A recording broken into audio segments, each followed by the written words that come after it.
Hi, everybody. I'm David Asman. Thanks for joining us. Kicking off tonight, when the feds come banging at your door. Now, there are a lot of things about Obamacare that we think are awful. The huge cost, for one.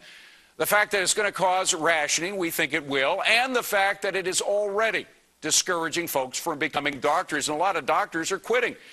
But the worst thing about it is the extra power that it gives the federal government to enforce its cockeyed mandates in the sanctity of our own homes.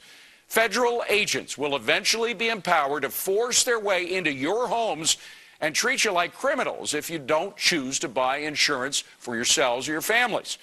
That's one reason why the Obama administration wants to hire 16,000 more IRS agents to enforce Obamacare. Now, imagine what a few of these federal rates, just a couple of them, would do to the already strained social contract between the individual and the federal government.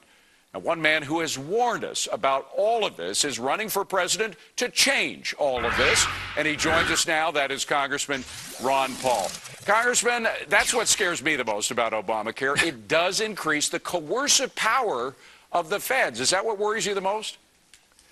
Well, there's no doubt about it. But, yes, that's a main thing. But I know the consequence of allowing governments to do that, to coerce us into programs like this, it diminishes the quality. That means that you can expect, and you already mentioned that doctors are quitting and fewer will want to go in. So the quality of care, if that's the goal, they destroy everything. They destroy our freedoms of choice. It costs a lot more, and it destroys the quality. And they still argue that they're the humanitarians.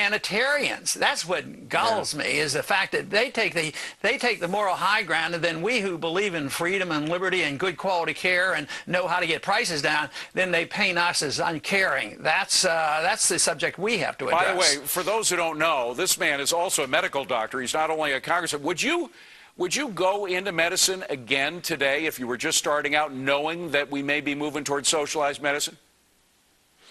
Well, I thought we were moving in that direction even a long time ago, and we were. And of course, when I got out of medical school, I did not. We did not have Medicare or Medicaid.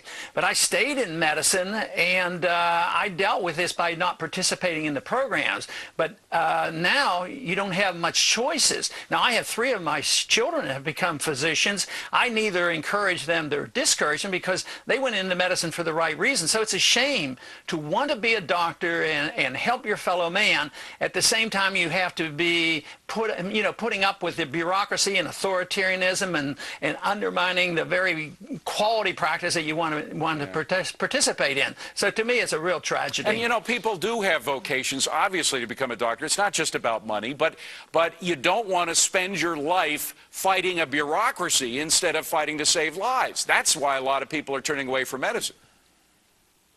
Yeah, it is, but to not discourage people too much, but I agree with you 100%, but the federal government's bearing down on all of us everywhere on everything that we do. What if you wanted to be a quality school teacher and have a little bit of creativity? And what do you have to do? You end up spending all your time teaching No Child Left Behind. So we're all in this together. Matter of fact, I stayed off the committees that dealt with medical problems purposely because I didn't ever want people to think I went there to make sure the government stayed out of medicine, because I think it's the principle of liberty that affects all of us, whether it's medicine or education or business. We know all about all the regulations and monetary system. So if you're an honest broker, you know, it's pretty tough, trying to figure out what the government's going to do. By the way, to your point about education, I was teaching in the late 70s, just a couple of months really after the implementation of the Department of Education. Even then, we were being forced to use teaching methods that all of the teachers agreed weren't working,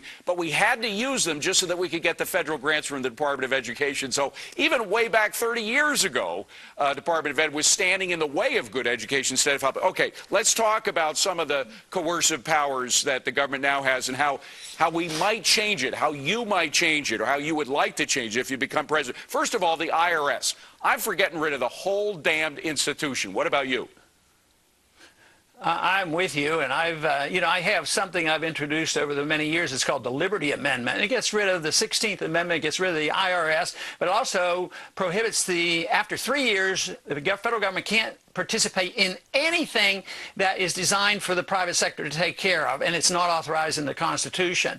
Because you can't really expect to solve our problem of the IRS and heavy taxation unless we change the appetite of the people for big government. Yeah. You know, the big argument now is how many people want entitlements and how many people want to quit paying for the entitlements. And right now, there's still a lot of people who are lining up for their entitlements, and they think they have entitlements now are considered rights by nearly half of the people. So let me just make sure I understand you. So you're saying before we put forth getting rid of the IRS, we have to convince the American public, those who have become accustomed to government help, that they shouldn't get government help?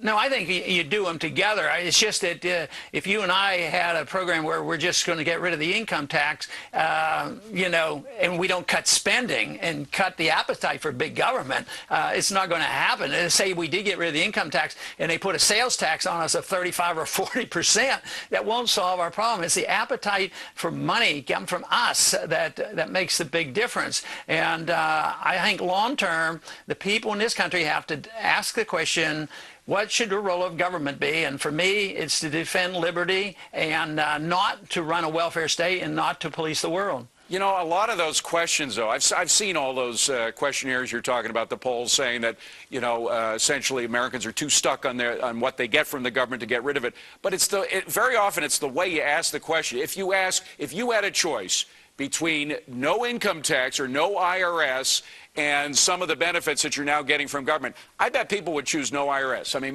maybe I'm wrong, but that's what I think. You know, I think you might be right. And one angle that I've tried at some of my speeches is to say that, you know, the government, everybody tells you, you now have to sacrifice for us to get back on our feet again.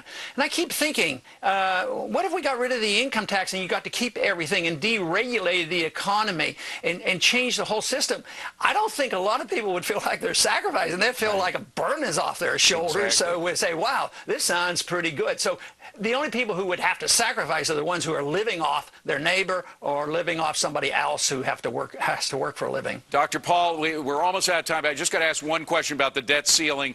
If the vote is not made to increase the debt ceiling, what goes first? And we run out of money. What goes first?